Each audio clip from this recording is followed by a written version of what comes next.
केंद्रीय कैबिनेट की बैठक में बड़ा फैसला लिया गया है। सरकारी कर्मचारियों के पेंशन सिस्टम की समीक्षा होगी। पेंशन सिस्टम की समीक्षा के लिए कमेटी गठित हो गई है। समीक्षा के लिए कमेटी गठित हुई है और इसके अलावा भी कई अहम फैसले जो हैं वो लिए गए हैं। ईपीएस 95 पेंशन धारकों की पेंशन को लेकर अभी 10 मिनट पहले की बड़ी खबर सुप्रीम कोर्ट से बहुत बड़ा अपडेट बताया जा रहा है कि सुप्रीम कोर्ट ने पेंशन की बढ़ोतरी को लेकर बड़ा आदेश जारी किया है, जिसके अनुसार पेंशन धारकों को क्या लाभ होगा, कितनी बढ़ेगी उनकी पेंशन। तो पेंशन को लेकर अभी की ताजा बड़ी अपडेट मिली है। आपकी पेंशन ईपीएस जो मिनिमम 1000 रुपए की राशि बढ़ाने को लेकर जो पेंशन धारक है वो काफी लंबे समय से उनके 4 सूत्रीय मांगों को लेकर इंतजार करेगी सरकार पेंशन की राशि में कब इजाफा करेगी और सुप्रीम कोर्ट पेंशन को लेकर कब फैसला सुनाएगा। तो आपकी पेंशन से जुड़ी भी बहुत बड़ी जानकारी मिली है। साथ ही एनएससी की टीम के द्वारा भी आपकी पेंशन को लेकर बहुत बड़ी खबर देखने को मिली है और एनएससी के अध्यक्ष कमांडर अशोक रावत हमारे साथ फिलहाल लाइव जुड़ चुके हैं और पेंशन से जुड़ी अभी की ताजा जानकारी को जानेंगे कि आखिर आपकी पेंशन को लेकर क्या अपडेट होने वाला है सुप्रीम कोर्ट से और सरकार से। तो आइए जानते हैं इसके बारे में जानकारी विस्तार से। तो आप अगर ईपीएफओ के सब्सक्राइबर या फिर ईपीएस पेंशन धारक है तो आपसे रिक्वेस्ट रहेगी कि वीडियो ध्यान से देखते रहिएगा और चैनल पर भी पहली बार आए तो चैनल को भी सब्सक्राइब कर दीजिएगा। तो चलिए जानते हैं कि आपकी पेंशन को लेकर क्या फैसला होने वाला है। तो इतने बड़े क्षेत्र के लोगों का जो जीवन यापन का प्रश्न है, अब उन्होंने हर महीने पैसे भरे हैं अपने पेंशन के लिए, हर महीने पैसे भरे हैं और पैसे कितने भरे हैं? पहले 417 भरते थे हर महीने, फिर 541, अभी 1250 2014 से। तो इतने पैसे भरने के बावजूद जब आप नॉर्मल पोस्टल का हिसाब देखोगे, आरडी का, रिकरिंग डिपॉजिट का, तो हर आदमी के सरकार के पास तकरीबन और या ज्यादा 20 लाख रुपए हैं। जैसा कि आपकी ओल्ड पेंशन को लेकर भी जानकारी बताई जा रही है और 2014 से जो आपका वेतन लिमिट 15,000 रुपए का लागू है, जिसके अनुसार आपको पेंशन की यानी कि जो राशि मिलती है।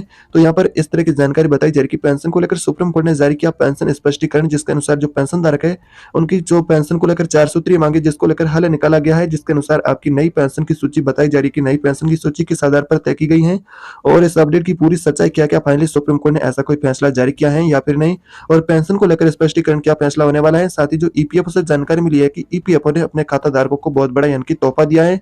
हायर पेंशन और मिनिमम पेंशन को लेकर भी सीबीटी की मीटिंग में बहुत बड़ी चर्चा हुई, जिसके बाद क्या 2 नए फैसले लिए गए, जिसके अनुसार जो पेंशन धारकों को क्या लाभ होगा और उनकी पेंशन की राशि में कितना इजाफा होगा उसके बारे में जानेंगे। और एनएससी की टीम के द्वारा जो पेंशन धारक ईपीएस के उनसे लाइव मुलाकात भी की गई, जिसके अनुसार पेंशन धारकों ने क्या पेंशन को लेकर मांगे रखी गई है और एनएससी की टीम के द्वारा पेंशन धारकों को क्या आश्वासन दिया गया वो भी अपडेट को जानेंगे। तो आपकी पेंशन ईपीएस से जुड़ी बहुत बड़ी महत्वपूर्ण जानकारी आ रही है। अगर आप पेंशन धारक है तो आपसे रिक्वेस्ट रहेगी कि वीडियो बिल्कुल ही आप ध्यान से देखते रहिएगा। तो सबसे पहले जानते हैं कि आपकी पेंशन को लेकर जो नई सूची बताई जा रही है, जिसके अनुसार आपको पेंशन कितनी मिलेगी और क्या आपके लिए नियम शर्तें होगी और कब से ये पेंशन की राशि मिलेगी या फिर नहीं मिलेगी और इस अपडेट की सच्चाई को जानते हैं। तो चलिए जानते हैं इस अपडेट को सबसे पहले।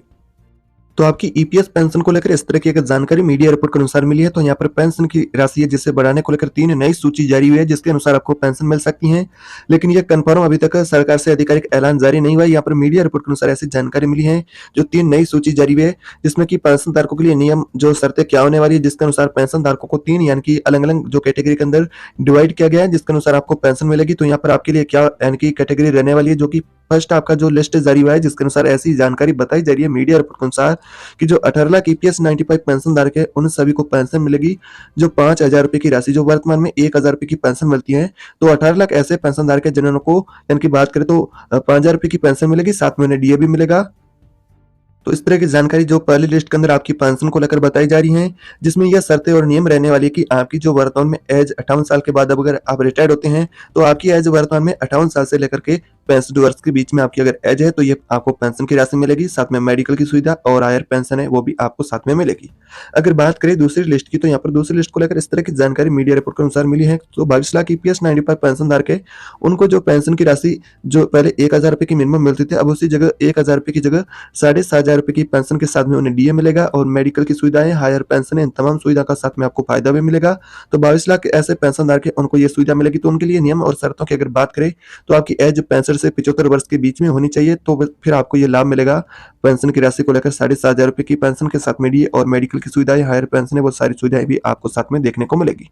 अगर बात करें तीसरी यानी कि सूची की तो यहाँ पर तीसरी सूची के अंदर जो पेंशन धारक आएंगे जिनकी वर्तमान में एज 75 वर्ष से प्लस है, यानी कि जो अधिक बुजुर्ग पेंशन धारक है तो उनको पेंशन 9,000 रुपए की मिलेगी। जो 25 लाख ईपीएस पेंशन धारक है ऐसे बताए जा रहे हैं जिनको ऐसी पेंशन जो इतनी यानी कि 9,000 प्लस डीए की मिलेगी।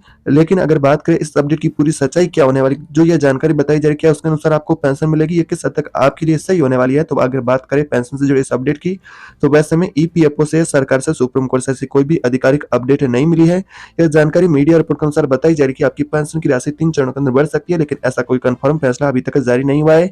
तो यहाँ पर जो आपकी पेंशन को लेकर ईपीएफओ के द्वारा भी पेंशन को लेकर ऐसा कोई भी यानी कि नोटिस या सर्कुलर नहीं जारी हुआ है। तो यह जानकारी पूरी तरह से मीडिया रिपोर्ट के अनुसार बताई जा रही है और सुप्रीम कोर्ट से भी ऐसा कोई फिलहाल आपकी पेंशन को लेकर फैसला जारी नहीं हुआ है। अगली बड़ी अपडेट आ रही है ईपीएफओ से और भी आपका वेतन लिमिट को लेकर।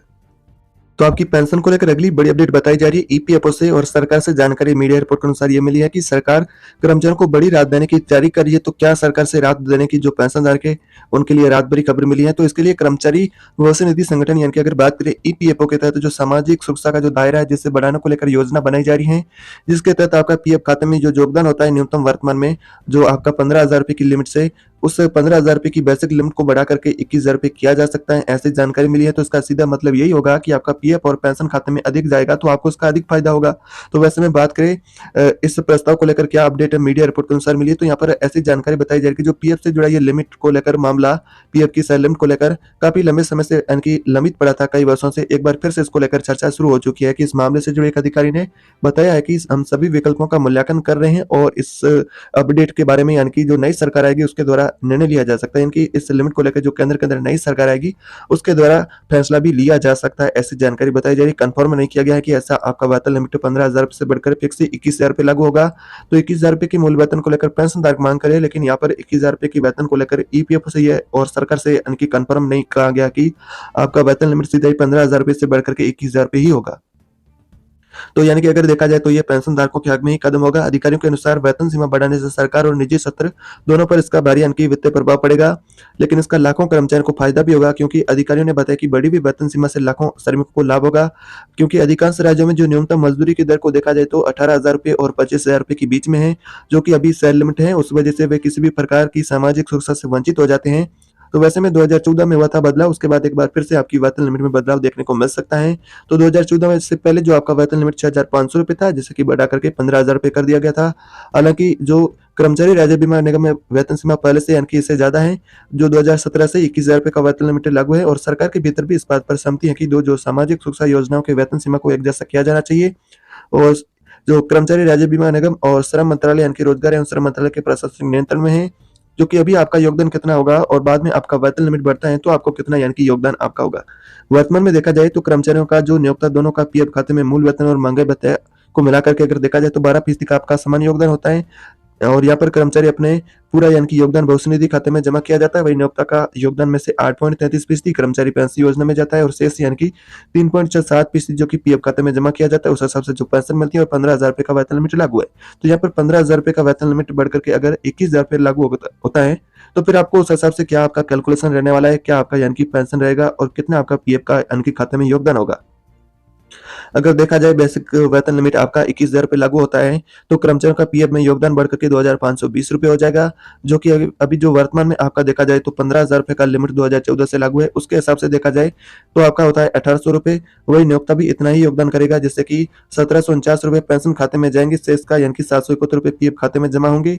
तो इस तरह यानी कि आपकी पेंशन को लेकर मीडिया रिपोर्ट के अनुसार जानकारी देखने को मिली है, लेकिन अधिकारी का कोई भी पेंशन की बढ़ोतरी को लेकर आचार संहिता लगने के बाद आपकी पेंशन को लेकर अपडेट नहीं मिली है। सारी जानकारी मीडिया रिपोर्ट के अनुसार बताई जा रही है कि आपकी पेंशन है जो अभी इतनी बढ़ सकती है। यहाँ पर मीडिया रिपोर्ट के अनुसार 3 चरणों की सूची को लेकर जानकारी भी बताई जा रही है, लेकिन ऐसा कोई कंफर्म फैसला अभी तक जारी नहीं हुआ, ना तो ऐसा कोई सरकार ने फैसला जारी किया है। तो इस तरह की आज आपके दिन भर की अपडेट होने वाली है मीडिया रिपोर्ट के अनुसार। इस तरह की नई रोजाना ताजा अपडेट पाना चाहते हैं तो चैनल को अभी तक आपने सब्सक्राइब नहीं किया है तो चैनल को सब्सक्राइब कर दीजिएगा, बेल आइकन को भी ऑल पर प्रेस कर दीजिएगा।